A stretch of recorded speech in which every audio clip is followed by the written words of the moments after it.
friends, how are you doing? I'm doing well. Welcome back to another episode of Beer Knits Podcast, where we talk all things knitting, crocheting, and sometimes cross stitch and a little bit of spinning. On today's episode, I don't actually have a beer, surprise, but I'm going out with my knitting group later to a beer garden to celebrate my birthday. So by the time you watch this, it will be June 16th, which is my actual birthday. But today, when I'm recording this, it is June 15th. And so we're doing a little early birthday celebration plus knitting meetup and just going to kind of enjoy the nice weather we've been having, although it's been really hot. So because I'm going to be having beer later today, I figured, like the classy broad I am, I would have a canned mimosa to kick off my day.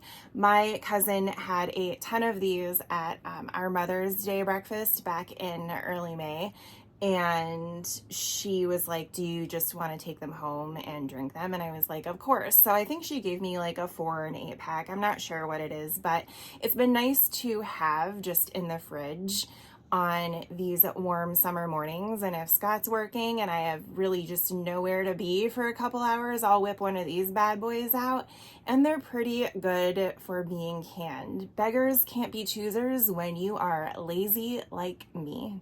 Shockingly, for being canned, it's pretty good. They're from a brand called Oza, which looks like it's bubbly plus OJ, and like that's basically the description of it, which we all know how mimosas are made, so I'm not sure why they need to do that, but okay, great.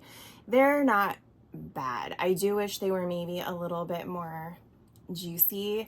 I like my mimosas kind of like 90% champagne and 10% orange juice, but the orange juice that's in there, I kind of prefer it to be a little bit thicker. Not necessarily pulpy, but this tastes a little bit more like you mixed bubbly with McDonald's orange juice, if you know what I mean. Like there's just a difference in consistency. So again, not terrible. I'm not going to be picky about it. It does hit the spot on these hot summer mornings. So if you have access to these things, I recommend picking them up. I don't think they're very expensive and they don't taste bad. And if you're just having a couple people over and want to have some type of summer drink ready to go in the morning, this is the way to go. Let's start talking about my knitting and my crocheting. And maybe if I have time, we'll get into my spinning, but namely my knitting has all been socks. As we know, it is summer sock camp season and I am whipping these bad boys out like crazy. Nothing like Kay from Crazy Sock Lady is able to do. I think she's knit like, I don't even know anymore, 40 some odd pairs of socks this year. I'm on a total of 11 for the year, and I think I've finished maybe 3 pairs of socks for summer sock camp. Here's one of them. These are my Frankly Lisa socks from Mama Jess Knits. They are Lisa Frank themed, of course, if you couldn't pick up on that. And they are using the short and sweet socks from Kay Jones of the Bakery Bears. I think I've mentioned before that the pattern is meant to have a shorter leg, but I like a little bit of a longer leg, so that's what I did here. And I really love how they came out. I was really happy to finally get these done because they've not necessarily been languishing, but I had been working on them since our trip to Louisville. And with summer sock camp coming up, I was like, no time like the present. Let's just get these done and be over it. So I had most of the first sock done by the time summer sock camp started, and I think the last time I had spoken to you, I was either almost done with it or I had just finished it and was starting the second. So now both are done and they are absolutely gorgeous. I believe Mama Jess Knits has another pre-order for the Frankly Lisa socks, so if you like this colorway, and how could you not, I think you can go and pre-order that today for her next batch. They are super duper fun. I enjoyed knitting these every minute that I was knitting on them, and now I'm glad that I will be able to wear them out. The pattern itself was super easy. Long story short, you're kind of just alternating where you do your yarn overs every couple rows. I will say that because we were in Louisville for bourbon tastings and brewery hopping, that got a little difficult. So there were a couple times where I had to rip back. And I do think that added to, or created some frustration on my end, and that's part of why these didn't get done sooner. But if you are a normal person, then you won't have any trouble knitting these up super, super fast. The pattern was, again, super easy to memorize as well. I think I got like halfway down the first leg and was able to know like where I needed to be and when without having to reference the pattern again. And perfect for travel, if you ask me, as long as you are not drinking like a barrel of bourbon during your day. In news that should shock exactly no one, I have also finished another pair of socks that I believe I also talked about on the last edition episode of the podcast. These are another pair of Fairground socks, which if you've been following me for a while, you know Fairground socks by Kay Jones from the Baker Bears are my go-to pattern for self-striping yarn because they always turn out just so gorgeous. It's another pattern that is easily memorizable, which makes it perfect for traveling, and I cannot complain about how they turn out every single time. There is not a pair of self-striping socks that I have knit with this pattern that has turned out badly. They're all just phenomenally gorgeous. These are made with the Freckled Whimsy Christmassy Yarn Club. This was the second pair that I got, and I believe it is called something like Vintage Christmas. I'll have it written below exactly what the colorway is, but I absolutely love it because it is my Christmas colors. When you come over to our house over Christmas, I used to be really big into the more traditional colors because that's how my parents decorated. It was all like reds, golds, deep greens, and you know, just how a lot of people would have traditionally thought about Christmas in the 80s, which is when I grew up. And now that I am older, I have switched into just really loving the pinky green mint themes that are very popular right now, I think. I had started moving in that direction, I think maybe a little bit before it all blew up, but lucky for me it did blow up, and so now I have a plethora of decorations to choose from, and that is amazing. I'm also lucky enough that it has made its way into self-striping yarn, so I can knit a pair of socks that matches my theme. That said, these are actually a gift for someone in my family, so I won't be keeping these. The good news is there is enough left over that I think I can make myself a pair of shorties using this, so I'm really excited about that, and I will most likely be doing that. One of the great things about all of Freckled Whimsy's yarn clubs, and I think it's true for all of them, but definitely this one, is that you can also get a coordinating mini skein. When I first subscribed to it, I wasn't doing that. I was switched to get the coordinating mini skein, but at the time I didn't. So for this one in particular, I used a Knit Picks fingering weight on their stroll base called Cork, and it coordinates almost perfectly. I'm really happy with it. I do like that it doesn't match 100%, I suppose, because it does add a little bit more color to the socks as if it really needed any. But basically what I'm trying to say is I am okay with the fact that this color doesn't 100% match. And if you are looking for kind of a neutral base that goes with everything, then this Cork colorway from Knit Picks is a good way to go, because I used this on the last Freckled Whimsy Christmas socks that I made as well, and it went with that too. So I don't know, I really can't complain. There's a lot of options for the Cork colorway, and perfect for these socks in particular. The last socks that I have finished for summer sock camp in the past 2 weeks are these. Another pair of Fairground socks from Kay Jones of Baker Bears, because like I said, it's my go-to. And this is the Halfway to Haunts colorway from the Freckled Whimsy Halloween Sock Yarn Club. And Ooh, I love it. It is Halloweeny and I can't get enough. If you can tell, I'm lost for words, and that is okay. This Halloween yarn club is a little bit newer, and because I had just signed up for the Christmas yarn club, I was like, should I pull the trigger on another one? Do I really need even more yarn? Yes, I did, because look what I would have missed out on if I hadn't done that. These are phenomenal. My sister-in-law, when I posted these on my Facebook, said that they're very hocus pocus feeling, and I agree. My favorite part about them is that this hot pink and this gray alternate. So all of the other stripes are the same order, and then these two, just for kind of like an added bit of interest, alternate every couple rounds. So I thought that was really fun, and I didn't realize it until I was knitting, and I was like, it seems like I'm on this repeat for a while. No, it was because these colors are alternating. And I took them to Philly with me last weekend. We go to Philly every year for my birthday, and this year we took some friends with us, and I knit my way through the city as usual. And a few beers in is when I noticed that these stripes alternate, and I was like, am I hallucinating? Have I had too many?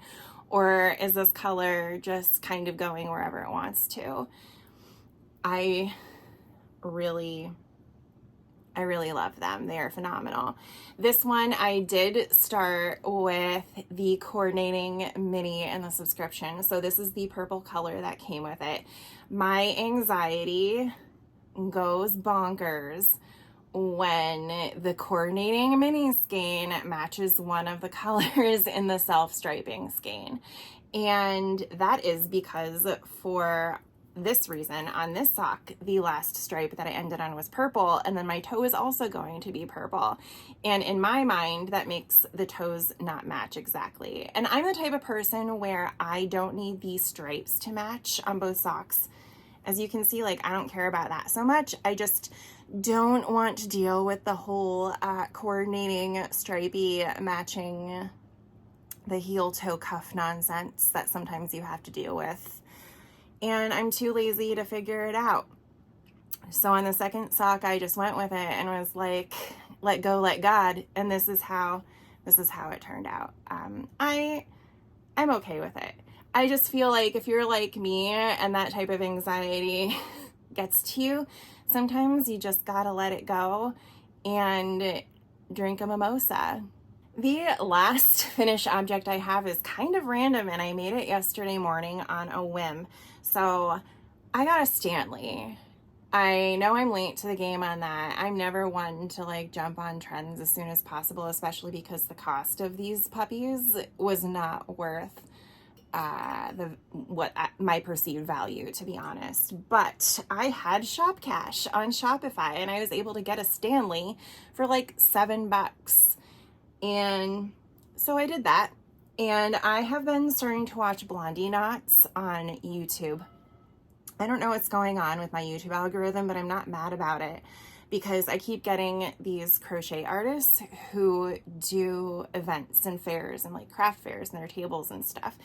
And so a lot of them are just like, join me while I prep for a market day, or take a look at my table as I'm setting it up. And I have no desire to do that ever again myself. I used to back in the day. The stress wasn't worth it. The only thing that I really enjoyed about it was hanging out with my friends who I would share a table with, and we would hang out all day and make projects and things like that. And we would meet other crafters, and that was really fun for me. But as far as doing that ever again to try and like rake in an income, I don't want to do that ever. But for some reason, I'm really enjoying these YouTube videos. And one of the channels that popped up for me, one of the first ones that popped up to me, was Blondie Knots. And so now I'm a little bit obsessed with both her and the things that she makes. And now I want to get into crochet tapestries. So thanks, Dana. She has a tumbler cozy. It's a 40-ounce tumbler cozy. If you get the pattern, it's like $6 on Etsy. It comes with 3 different type of cozy patterns. So this is just one of them. This is the easiest. It's basically a granny square, but the other 2 are really cute. One is checkered, and then another one has it where you can make a daisy applique, and that was really cute too. I just wanted to make the standard granny square one, And I used some random like red heart super saver that I had to make a unicorn Christmas stocking that still hasn't been made, but we won't go there. And it is one of their, it's not really like a self-striping, but I think they kind of call it a self-striping, but basically a neon gradient that's really, really cute. So I just made that. I'm gonna fill this with water today for when we go to the beer garden because it's probably gonna be hot, and I'm gonna want water that I don't have to pay for. So I'm gonna take this, and we're going to the lake house for my birthday because it's also Father's Day. And so we're gonna get all the dads in the family together and do like a day out at the lake. So I wanted to have this ready to take with me too. And I love how it turned out. At first, I was really disappointed that it wasn't working up with more pink being featured. And then I was like, you know what? Because I'm me and my tumbler is pink, I'm okay with it being just the other neons. And I think it's adorable. I can't wait to take it out with me. It doesn't have the big Stanley, I love Stanley logo in your face. So you can tell that it's a Stanley, but like it's not, I don't know, just the whole like brand. I love a brand type of deal, and I really like it. So definitely check her out. She is only on Etsy, I believe. I couldn't find her on Ravelry, but very, very, very happy with this. As of right now, I only have one work in progress, and shock, it is another pair of socks. These are the Rose Rambler socks that I am making for Scott's mom for Christmas, and it is made up with 3 by the Sea Designs colorway Butterfly Garden. Now, I think in the last episode I said that it was on their Sanibel base, and I was wrong. Don't get me wrong, the Sanibel base is phenomenal. It is really sturdy. It is really nice to work with. This is actually their Coquina base, which is an MCN. And when I tell you it is a delightful, dreamy treasure of an experience to knit with, I would not be lying. I have enjoyed every minute of it knitting with this yarn. Not only is the color beautiful, but the yarn itself is fantastic. It is so soft. I don't typically knit with MCN because it does have a tendency to pill, but I'm gonna get over that because I want my knitting to be fun. I want my knitting to be relaxing. I want it to feel luxurious, and this definitely fits the bill. I kind of got into the last time talking about how the socks I've been making my mother-in-law tend to be a little too tight up on her calf. So thank you to everyone who offered some suggestions of what I can do to kind of fiddle with it. So I have some options. If this doesn't work, I have some other options to try in the future. This one in particular, I increased from my standard 64 stitches to 68 stitches and used a German twisted cast on to make it a little bit stretchier.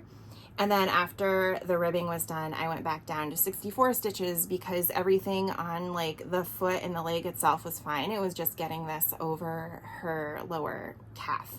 So we'll see how that works out. I am loving the pattern. It's a little bit different than the socks I've been working on. Still super easy. I wouldn't say I have been able to memorize it. I'm sure someone could. I just haven't been able to get there yet. So I do have to keep Knit Companion open so I know where I am in the pattern, especially since I am putting stitch markers every 10 rows to make sure that when I make the second one that they are both the same size. I finished Kitchenering the toe on this morning, and so now I have started the cuff of the second sock, which I am going to take with me to the beer garden this afternoon for my knitting groups meetup, and we shall see how far I get then. Usually when we meet up, I just end up talking and not getting a lot of knitting done, but it's the thought that counts, and that's what I just keep telling myself when I walk away with nothing to show for it. Last but not least of everything I've been working on is I've been doing a little bit of spinning. This is the fiber that I am currently spinning right now. I have no idea who made it, what it is, or really any information about it other than it is super cute. I would have bought this years ago when I was getting into drop spindling, and if memory serves, there was like a business card that was shoved into the braid, and with moving houses in the past few years and things getting moved around in my craft room while I'm organizing, like obviously that business card has gone to a better place. In the meantime, however, I'm still spinning it while I get used to actually spinning. I figure I will go into my deep stash before I start screwing up any of the newer things that I have purchased over the years. And this is how it is turning out. It is lovely. I still don't know what my vision for it is going to be at this point. Right now I am spinning from the fold just so that it does a little bit of self-striping on this bobbin, but I think on the next bobbin I might try some fractal spinning and see how that ends up barber pulling. I don't know. I still have no idea what I'm doing, but I'm looking forward to seeing how it turns out. I'm really pleased with it, and I think it's going to look amazing. I am generally happy with how even my spinning is starting to become. It's a little more consistent and a little more I can anticipate what it's going to look like based on how I'm spinning it, and I really like how meditative it is. So I just put on an audiobook and I'll listen to that while I'm spinning, and it makes for a lovely day. And overall, I'm really enjoying the spinning experience. That is it for today, this week, this 2 week, my birthday, you guys. To reiterate from my last episode, we are going to be in Pittsburgh for the Steel Valley Yarn Crawl on the second weekend that it's being hosted. It's hosted over 2 weekends from the end of July into August, and we're going for the second weekend with some friends of ours. So I'm hoping to, at the very least, get to Moon and Yarn Craft Room, and kid you not, anything else is going to be a bonus. But I'm really looking forward to that. So if you are going to the yarn crawl, or if you're in the vicinity, I would love, if we ran into each other somewhere, so make sure to say hi. Otherwise, not a whole lot going on right now other than all of the birthdays, some long weekends here and there, and just trying to enjoy my knitting time. I know Tour de Fleece is about to start, so I'm debating if I want to participate in that. Not on an official team or anything, but just with my knitting group or something like that, to challenge ourselves and see if I can keep up, if I enjoy it. Do I like a spinning challenge, that sort of thing. So I might do that as well. Otherwise, yeah, that's kind of it for this episode. If you like what you see, make sure to like, comment, and subscribe. I would love to hear how your summer is going and how many socks you have made for summer sock camp, because I think we are all in the swing of things there. Otherwise, I will see you in the next episode, and I hope you have a great one. Talk to you soon. Bye.